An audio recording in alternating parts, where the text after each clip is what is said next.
जय हिंद दोस्तों, स्वागत है आप सभी का एक बार फिर से आपके अपने चैनल द एमर्स विशाल शर्मा पर। दोस्तों, मैं आशा करता हूँ आप सभी अच्छे होंगे और आप सभी की पढ़ाई भी काफ़ी अच्छे से चल रही होगी। तो दोस्तों, जैसे कि पता है कि आप सभी को एक नोटिस वायरल हो रहा है कि एसएससी जीडी की आरटीआई का जवाब आ गया है। दोस्तों, वो बिल्कुल रियल नोटिस है, उसमें कोई फेक नहीं है। आपके फॉर्म उतने ही भरे गए हैं जितने उसमें बताए गए हैं। बाकी मैं आज आपको ये 3 चीज़ें बताने वाला हूँ। आरटीआई का जवाब आ गया है, ये तो बता चुका हूँ मैं आपको। आप अपनी मजबूत तैयारी कैसे करें, कंपटीशन कितना है इस बार। और दोस्तों, मैं आपको सलाह इसलिए दूँगा क्योंकि दोस्तों लास्ट टाइम मैंने भी स्कोर 144 किया था, जो कि मैं आपको किसी वीडियो में दिखा भी दूँगा। तो हो सकता है कि आपको मेरी कोई सलाह काम आ जाए, इसलिए इस वीडियो में मैं वही बताने वाला हूँ। दोस्तों, ये है आरटीआई का जवाब। Category state wide data is not mentioned in your desired format, however total of 52,59,500 applicants have been received for the constable GD. यानी ये डाटा आपका स्टेट वाइड नहीं है, टोटल है। तो दोस्तों, ये आपके यानी 52,69,000 प्लस फॉर्म भरे गए हैं। और आपकी वैकेंसी कितनी है दोस्तों? 36,441 है शायद, जहाँ तक मुझे याद है। बाकी मैं एक बार चेक कर लेता हूँ।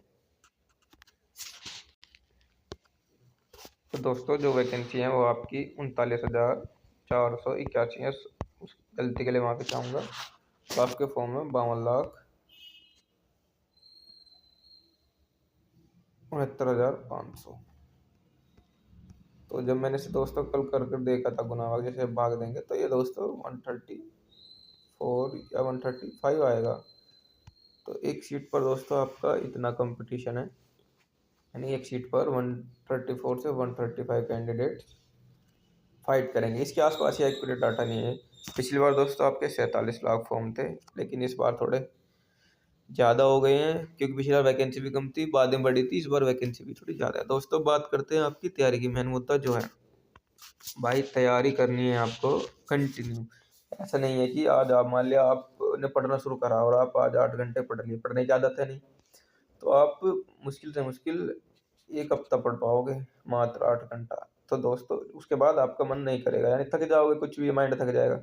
तो भाई, धीरे धीरे स्टार्ट करो। मान लिया आपको पढ़ने की आदत नहीं है, तो आप 3 घंटा पढ़ो, 2 घंटा पढ़ो, लेकिन पढ़ो उतना जितना आपके एग्जाम में आए, उससे रिलेटेड पढ़ो।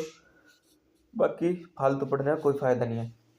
क्योंकि दोस्तों, अब तो एसएससी का तो वो है कि प्रीवियस ईयर पैटर्न देखो और अपना तैयारी कर दो। कभी कभी होता है कि पैटर्न बदल जाए, लेकिन ज़्यादातर पैटर्न सेम ही रहता है जी।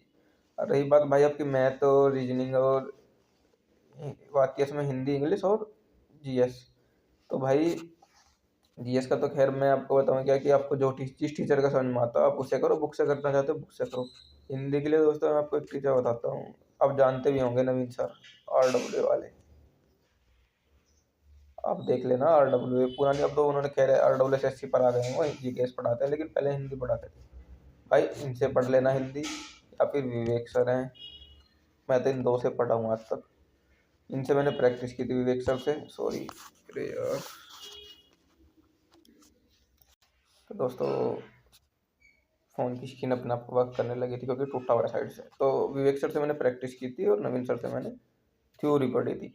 और आपको वही चैप्टर पढ़ने हैं जो आपके एग्जाम में आने। ऐसा नहीं है कि आप पूरी हिंदी पढ़ने बैठ जाओ। आपके बहुत ही कम चैप्टर आते हैं जिनमें हिंदी का लेवल बहुत हल्का आता है। जिसने यूपी पुलिस की हिंदी पढ़ी होगी भाई, वो उसका गुस्सा भर देगा, इस बात की मैं गारंटी दे रहा हूँ। तो एसएससी की हिंदी भी ईजी आती है, और रीजनिंग भी दोस्तों इतनी खास नहीं आती। तो रीजनिंग भी आप जो मतलब जिस भी टीचर से आपको समझ में आता है उससे प्रैक्टिस कर सकते हैं। लेकिन हिंदी के लिए मैंने आपको 2 टीचर प्रेफर किए हैं बस। ये रीजनिंग के लिए मैं कोई आपको प्रेफरेंस नहीं दूंगा, जिससे समझ में आता है उससे करो। मैथ जिसका समझ में आता है उससे करो, पर टीचर अच्छा होना चाहिए। ये नहीं है कि आपको समझ में किसी और से आता है, पढ़ाओ किसी और चीज़ का, आप पढ़े जा रहे हैं। बाकी आप भाई मॉक लगा सकते हो, टेक्स्ट बुक से लगाओ, ऑफलाइन लगाओ, आरडब्ल्यू से लगाओ, कहीं से लगाओ, कहीं से भी लगाओ जहाँ से आपका मन करे, बस आपको रिजल्ट मिलना चाहिए।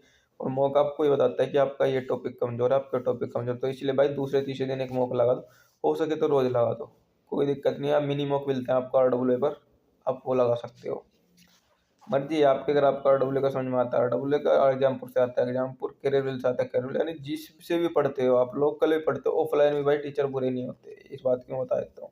ऑफलाइन आपको समझ में आना चाहिए, आपको रिजल्ट मिलना चाहिए। ऑफलाइन पढ़ लो, टीचर कोई छोटा बड़ा नहीं होता, मैटर करता है भाई वो सिखा किस चीज़ से रहा है और समझ में किस तरीके से आता है। ऐसा भी है कि बड़े चैनल पे खुले बैठे हैं, उनके पास टीचर ढंग के नहीं है, छोटे चैनल के पास टीचर ढंग के हैं, बच्चे नहीं जा रहे हैं। तो ये तो रहा आपका जीएस का भाई, जहाँ से आप पढ़ रहे हो, जहाँ से मिल रहा है।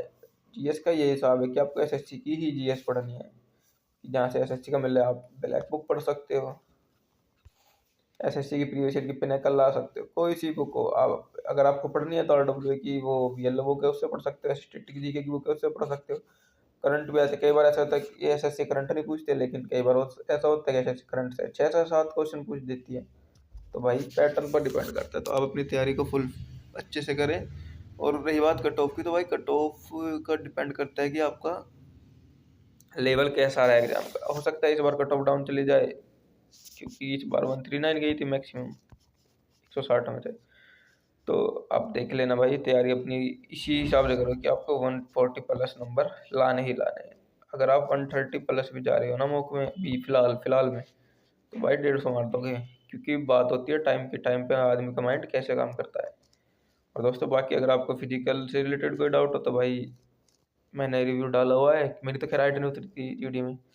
और दोस्तों रही बात स्कोर कार्ड की, मैं आपको नेक्स्ट वीडियो में स्कोर कार्ड दिखा दूंगा, जब आपको मैं स्ट्रेटेजी और टीचर ढूंढ कर लाऊंगा, जब बताऊंगा, और बुक भी बताऊंगा कि आपको कैसे तैयारी करनी है, किस तरीके से करनी है, मैंने कैसे करी थी। और होनेस्टली बताऊंगा, कोई फेंकने वाली बात नहीं होगी। तो मिलते हैं दोस्तों आपसे नेक्स्ट वीडियो के साथ। जय हिंद, जय भारत, वंदे मातरम।